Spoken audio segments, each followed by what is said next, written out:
संसार का मंत्र क्या है, संसार की वास्तविकता क्या है, वो सुनिए। संसार की वास्तविकता ये है कि घर में जब नई बहू आती है हिंदू के, किसी आर्य के घर में, सनातनी के घर में, तो वो बहू आकर क्या करती है, पहले पूजा पाठ करती है, पहले गांव के देवताओं का दर्शन करती है। गांव में पहले उसे बहू को घुमाते हैं, पूरे देवताओं के मंदिरों के सबके दर्शन करवाते हैं, चामड़ पे ले जाते हैं, देवी पे ले जाते हैं, पेड़ पौधों के भी दर्शन करवाते हैं। जो कुछ भी गांव में मान्यता है, नई बहू से वो सारी मान्यताओं को पूरा करवाते हैं। अब जब से पढ़ाई लिखाई ज़्यादा आ गई है, तब से वो सब मान्यताएं, पूजा पाठ जो है समाप्त हो रहे हैं, खत्म हो रहे हैं महाराज।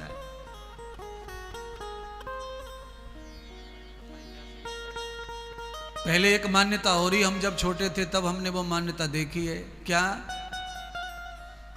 पहले एक मान्यता थी कि भाभी घर में आती थी तो देवर को गोद में बिठाती थी और उसे सोना चांदी कपड़े लत्ते कुछ देती थी भेंट। देवर को गोद में बिठाती थी। बताओ क्या है इसका परिणाम, मान्यता क्या है ये, इसका मायना क्या है, इसका मीनिंग क्या होगा? गोद में देवर को बिठाने का मीनिंग तो कुछ होगा ना। यानी कि देवर को बिठाने का मीनिंग यह है कि देवर को गोद में बिठा के अपनी गोद भर ली। गोद भरने का अर्थ सीधा है, मां के स्थान पर आ गई। और देवर जो है गोद में है तो उसी स्थान पर चला गया, पुत्रवत हो गया। पर उसी का दूसरी महिमा, दूसरा अर्थ भी हमारे समाज में है। कम उम्र में अगर घर में भाभी विधवा हो जाती, अगर देवर जो है योग्य है, उस लायक है, तो फिर भाभी के साथ में देवर द्विवर माने दूसरे वर के रूप में देवर को भी पति समाज में स्वीकार किया जा सकता है। गोद में रखने का एक ये भी अर्थ है। पर समाज और धर्म जुड़ा हुआ है, शास्त्र यहां समाज के जुड़े हुए हैं। ये शास्त्रों में नहीं है बातें, आप इसको कई किताबों में ढूंढने लगो। ये सामाजिक कृत्य हैं, समाज को चलाने के लिए अलग बातें हैं और जीवन को चलाने के लिए शास्त्र है। समाज और शास्त्र में तालमेल नहीं होता है। सामाजिक बातें अलग होती है, शास्त्र की बात अलग होती है। शास्त्र से जीवन बचता है और समाज के कर्तव्य परंपराओं से समाज बचता है। पार्वती जी बैठ गईं, प्रार्थना करने लगीं। क्या प्रार्थना कर रही हैं कि मुझे राम कथा सुनाओ, मुझे भगवत कथा सुनाओ, मुझे भगवत महिमा सुनाओ। अनंतम गुणान विभूषितम अनंतम राग प्रसन्नय। भगवान के राग अनुराग के बारे में बताओ, भगवान के गुणातीत होने के बारे में बताओ। भगवान के गुण क्या हैं, स्वभाव क्या हैं, भगवान के लक्षण क्या हैं, वो मुझे बताइए, मैं आपके मुंह से सुनना चाहती हूँ।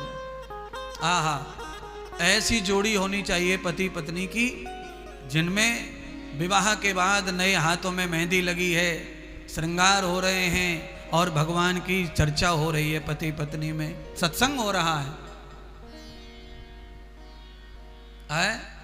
बड़ा कठिन है अब ऐसा होना तो इस युग में, इस युग में बहुत कठिन है। इस युग में क्या हो रहा है, हाथ में मोबाइल लगा हुआ है। शादी हुए अभी 3 दिन पहले शादी हुई है, लड़की कह रही है मेरा हाथ पकड़ो, सेल्फी लेनी है, तो हाथ पकड़ के नीचे लटक जाती है पहाड़ पे, और ऊपर से पति खींच रहा है, नीचे लटक रही है, हिल रही है और कह रही है सेल्फी लो सेल्फी लो सेल्फी लो। ये हाल है। बोलिए अब क्या करेंगे शादी का?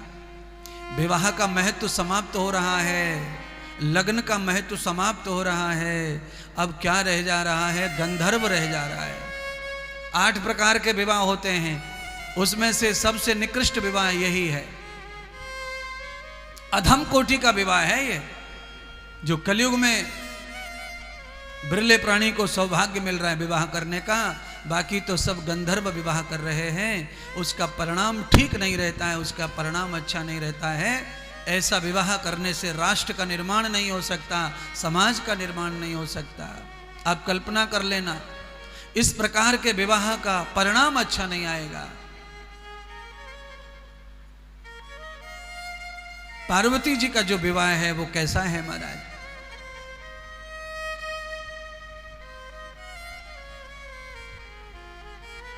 इतनी ढेर सारी बारात, इतना दिव्य विवाह। पार्वती माता ने जब ये बात कही तो शंकर भगवान खुश हो गए, आनंदित हो गए, प्रसन्न हो गए। पार्वती जी को भगवान शंकर ने कहा, पार्वती जी आप जब राम कथा सुनना चाहती हो, प्रभु के बारे में जानना चाहती हो तो सुनो। सबसे पहले तो मुझे कथा नहीं, सबसे पहले तो परमात्मा का जो अनुभव मुझे आया है वो अनुभव मैं तुम्हें बताऊंगा। अपने अपने जीवन का अनुभव बताना ही चाहिए। पति पत्नी में जीवन को जो हमने जिया है अकेले अकेले शादी से पहले, वो सारे के सारे वृतांत बताने चाहिए। पर अच्छे वृतांत होंगे तभी तो बताएंगे।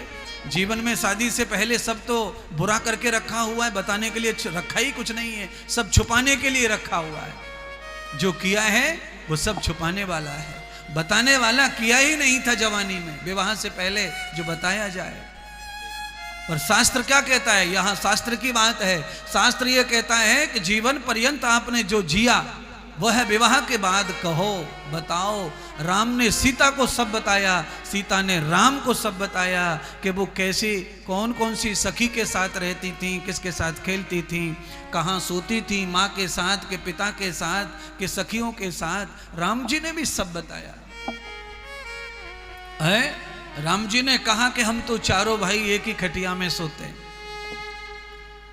और ये तो तब भी कहा, विवाह करके जब आए अयोध्या में तब भी सीता को ये बात कही थी उन्होंने। मैंने अभी थोड़ी देर पहले बताया कि सारे जगत की चक्रवर्ती महारानी बन जाना, पर बस मेरे लक्ष्मण भ्राता शत्रुघ्न को मत लेना, वो मेरे पास ही रहने देना और मेरी माताओं को मेरे पास रहने देना।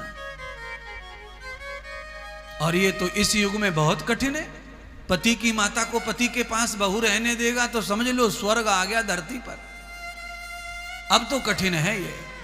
अब तो कोई बिरली 2% बहू ऐसी होंगी जो पति की माता को पति के साथ रहने दें और पति की माँ में घुसुर पुसुर होने दें और खुश रहें कि मेरा भाग्य अच्छा है कि मेरे सास में और मेरे पति में इतनी बनती है, इतनी पटती है। नहीं तो महाराज, सास में और सास के बेटे में ज़्यादा पटती हो तो बहू के आग लगी रहे और सीधो फोन लगावे घर पे, रोज माँ को बतावे कि ये तो मैया को गुलाम है, अपनी माँ को ही गुलाम है, ये तो मैया को ही गुलाम है, वही की बातन ने माने, वही के कहे में चले।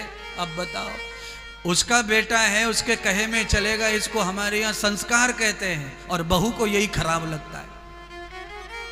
और तेरा बेटा तेरे कहे में नहीं रहेगा तब पता चलेगा तुझको। आज तू सास को चाहे जो कह ले, अपने पति से माथा फोड़ ले, उसे रुला ले, चिढ़ा ले, कुछ भी थका ले, मजबूर कर ले मां से अलग करने के लिए, हो जाएगा अलग डर के मारे मजबूरन। और कुछ तो पूरे निकम्मे हैं, वो तो मजबूरन क्या पहले से रेडी बैठे रहते हैं, कब शादी हो और कब मैया को बाप को छोड़ू। और कुछ मजबूरन अलग होते हैं बेचारे। मैं किसी के ऊपर कोई टिप्पणी नहीं कर रहा हूं, मैं केवल पुराने समय को और नए समय को जोड़ के दिखा रहा हूं। देखो भाई तस्वीर, ये है तस्वीर आज की और पुरानी। और हमारे यहाँ कहावत है, आप सब जानते हैं वो कहावत। कौन सी कहावत है? सुनाओ महाराज। सुनाते हैं कि एक नाई बाल काट रहा था किसी ठाकुर के, तो उस ठाकुर ने कहा, रे कैसे काट रहे हो बाल, दिखाइयो कितने काट रहे हो। तो जो नाई था उसने कहा, महाराज ठाकुर साहब बालों के बारे में पूछनो का है, आंख न के आगे गिरेंगे सब पतो चली जाएगी तुम्हें कि कैसो काट रो, कहाँ काट रो। तो बस वही मैं बताना चाहता हूं आपको कि आगे आगे होता है क्या, ये पूछने की जरूरत नहीं है, सबके आगे आने वाला है, क्योंकि समय ऐसा आ गया है। इसीलिए बेहद जरूरत है अच्छे महात्माओं के उपदेश की, प्रवचन की। ये उड़ी उड़ैया बातें सुनने से कुछ नहीं मिलेगा, टोना टोटका सुनने से कुछ नहीं मिलेगा, उपाय सोचने से कुछ नहीं मिलेगा। जब तक विचारों की शक्ति तुम्हारे अंदर नहीं समाएगी, जीवन टिकने वाला नहीं। जीवन को टिकाऊ बनाना है तो तभी बनेगा जीवन टिकाऊ। माता पार्वती बैठी, शंकर भगवान ने कथा श्रवण कराना प्रारंभ कर दिया। शंकर भगवान ने सबसे पहले अपने अनुभव को बताया।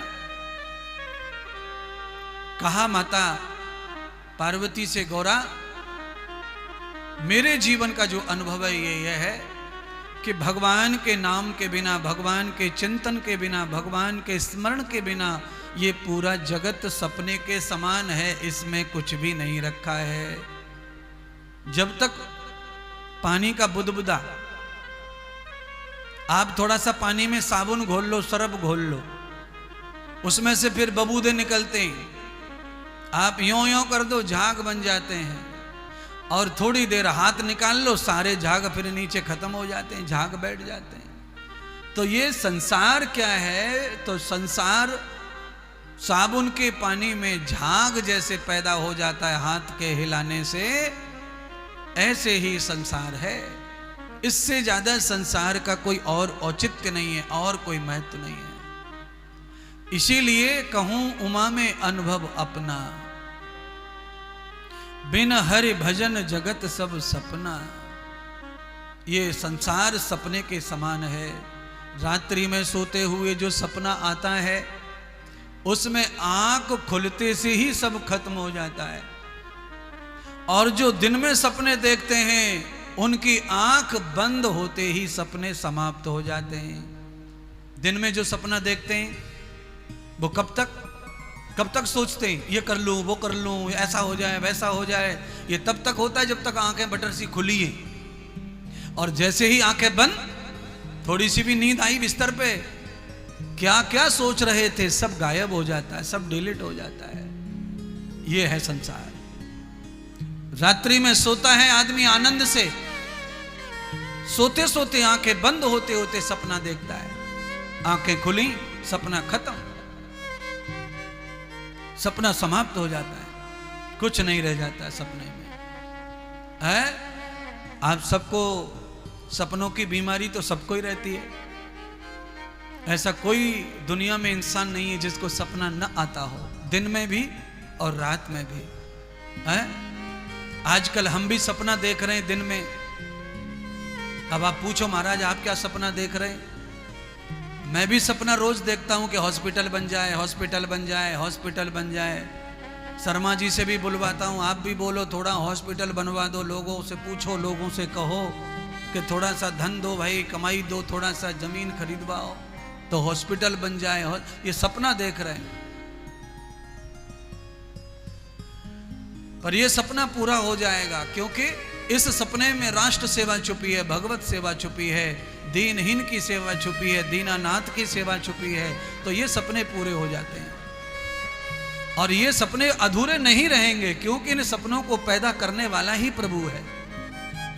और जो सपने क्षण भंगुर होते हैं वो सपने हमारे खुद के ब्रेन के, माथे के होते हैं, हमारी खुद की खोपड़ी के होते हैं।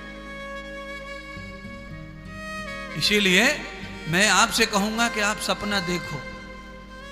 अनर्गल भी सपना आए तो आने दो, कोई बात नहीं है, आएगा, जैसा सोचते वैसा दिखता है। पर कभी कभी सपनों से भी फायदा उठाना चाहिए। कभी कभी सोते समय ये भी कह के सो परमात्मा से, घर में मंदिर होते हैं उन मूर्तियों से कह के सो कि महाराज आप यहाँ हो, हम अपने कमरे में जा रहे हैं, बेडरूम में, अंदर से कड़ी कुंदा लगाएंगे, हम सोएंगे। सपने में भी आ जाना एक आध बार, जिससे रात में अटैक फटेक ना आ जाए हमको।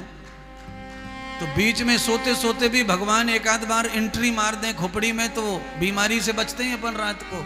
नहीं तो 3:30 के बाद ही लकवा ज्यादा होता है, पैरालाइज का अटैक ज्यादा आता है 4 बजे, 3 बजे, 2:30 बजे। ये ध्यान रखना, आदमी खा पी के टसर जाता है, सो जाता है,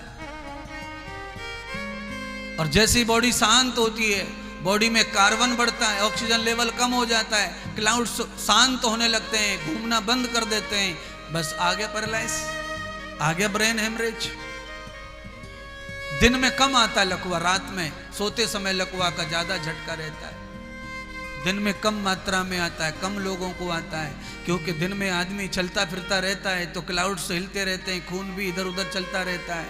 रात में जब सो जाते हैं तो गाढ़ा जो खून है, बैड कोलेस्ट्रॉल है, जिसका ध्यान ही नहीं था, सालों से चल रहा है, समझ में नहीं आया, तो छोटे छोटे टुकड़े बन जाते हैं, उसके क्लाउड्स बन जाते हैं, गांठें बन जाती हैं, और वो सोते समय जम जाती हैं।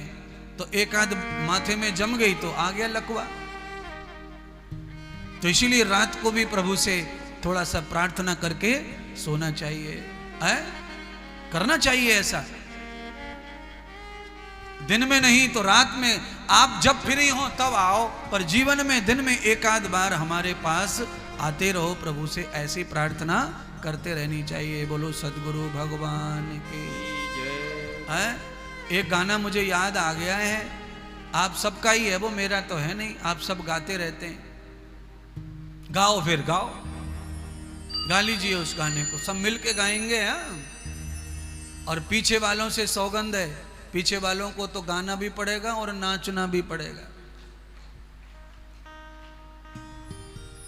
ओ श्याम सपनों में आता क्यों नहीं, ओ श्याम सपनों में आता क्यों नहीं, श्याम सपनों में आता क्यों नहीं, श्याम सपनों में आता क्यों नहीं, श्याम सपनों में आता क्यों नहीं, श्याम सपनों में आता क्यों नहीं, श्याम सपनों में आता क्यों नहीं, श्याम सपनों में आता क्यों नहीं, प्यारी सूरत दिखाता क्यों नहीं, प्यारी सूरत दिखाता क्यों नहीं, श्याम सपनों में आता क्यों नहीं।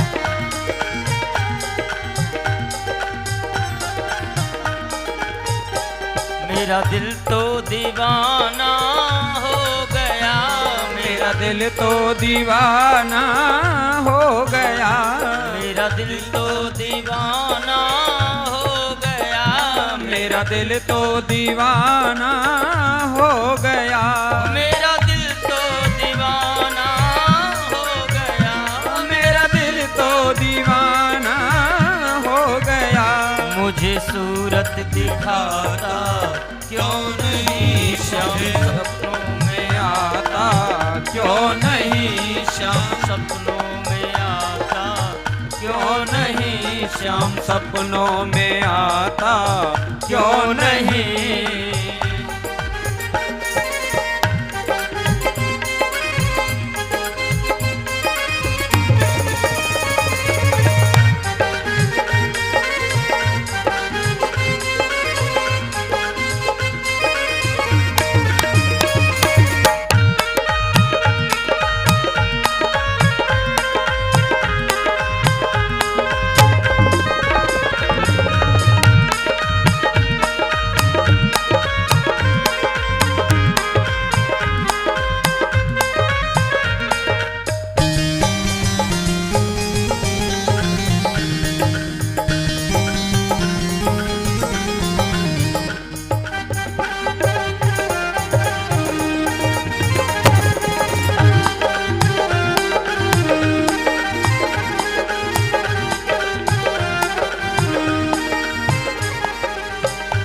मेरे नैनों में सूरत श्याम की, मेरे नैनों में सूरत श्याम की, मेरे नैनों में सूरत श्याम की, मेरे नैनों में सूरत श्याम की।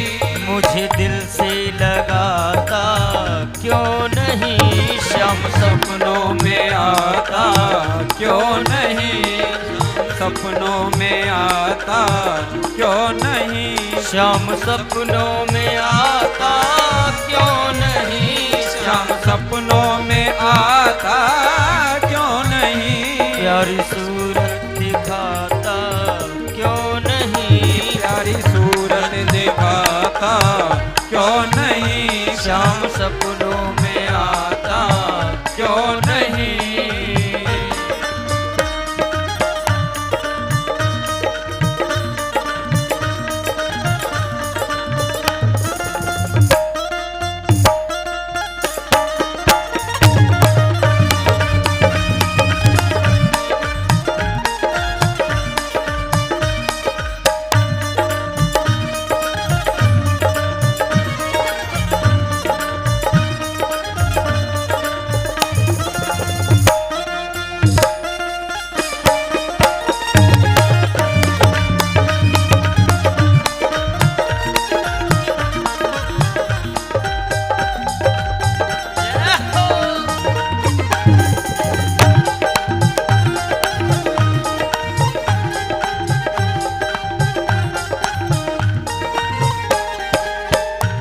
तेरे प्यार में आधा पागल हूँ, तेरे प्यार में आधा पागल हूँ, तेरे प्यार में आधा पागल हूँ। अरे सेठानी सोफा पे बैठ के तकलीफ में शरीर सबरो, हाँ मन तो दिल में तो खूब कुदक कुदक हो रही है। ना ना ना ना, कथा में कोई उम्र नहीं है, कथा में तो बस भगवान के लिए आए अपन, तो भगवान को किसी की उम्र नहीं देखनी है। तेरे प्यार में आधा पागल हूँ, तेरे प्यार में आधा पागल हूँ, तेरे प्यार में आधा पागल हूँ, तेरे प्यार में आधा पागल हूँ, तेरे प्यार में आधा पागल हूँ, तेरे प्यार में आधा पागल हूँ। पूरा पागल बनाता क्यों नहीं, पूरा पागल बनाता क्यों नहीं, श्याम सपनों में आता क्यों नहीं, श्याम सपनों में आता क्यों नहीं, श्याम सपनों में आता क्यों नहीं, श्याम सपनों में आता क्यों नहीं, श्याम सपनों में आता क्यों नहीं, श्याम सपनों में आता क्यों नहीं, प्यारी सूरत दिखाता क्यों नहीं, प्यारी सूरत दिखाता क्यों नहीं, श्याम सपनों में आता क्यों नहीं, श्याम सपनों में आता क्यों नहीं, श्याम सपनों में आता क्यों नहीं, श्याम सपनों में आता क्यों नहीं, श्याम सपनों में आता क्यों नहीं, क्यों नहीं, श्याम सपनों में आता क्यों नहीं, श्याम सपनों में आता क्यों नहीं, श्याम सपनों में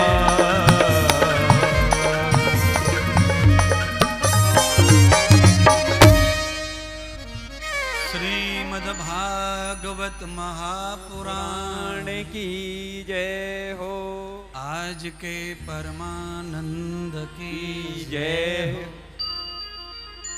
यजमान परिवार की जय। कहूँ उमा में अनुभव अपना, हरि बिन हरि भजन जगत सब सपना। पार्वती माता, महादेव जी ने भगवान के गुण और स्वभाव का व्याख्यान किया। माता पार्वती ऐसी कथा में खो गई कि उनको बाहर की सुध बुध ही नहीं रही, और बस उस सुध बुध के चक्कर में पार्वती माता गैर होश हो गई, यानी कि निद्रा में चली गई।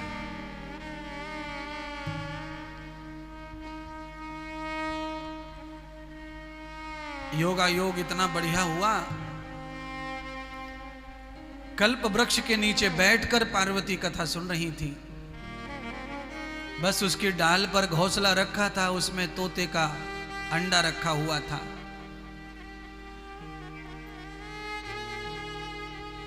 सौभाग्य अंडे का कि भगवान के हर शब्द अंडे को सुनाई पड़ रहे बालक के रूप में। यह कथा मैं इसलिए विस्तार से सुना रहा हूं, देर लगाई सुनाते सुनाते, कि आपको पूरा समझ में आनी चाहिए कथा। मैं समझाना यह चाहता हूं कि आपके शरीर में जितने जीव हैं वो कथा सुनते हैं, कान उनके भले ही नहीं हैं, आपके कानों से ही सुनते हैं।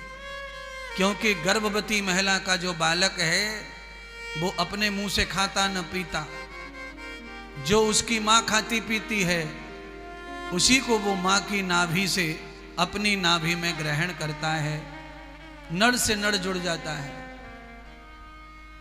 जो माँ सुनती है, जो देखती है, वो सब लक्षण बच्चे में पेट में आ जाते हैं। इसीलिए हमारी व्यासपीठ पे थोड़ा ज्यादा चर्चा होती है गर्भवती महिला के बारे में।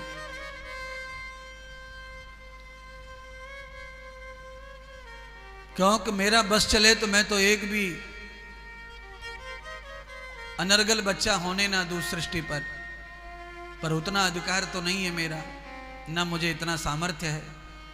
मेरे पास सामर्थ्य है केवल समझाने का, सिखाने का। अर्जुन का पुत्र अभिमन्यु मां के पेट में चक्रव्यूह का युद्ध कैसे सीख गया? क्योंकि अर्जुन सुभद्रा को रोज कथा सुनाते थे सोते समय, और उस कथा को सुभद्रा सुनती थी।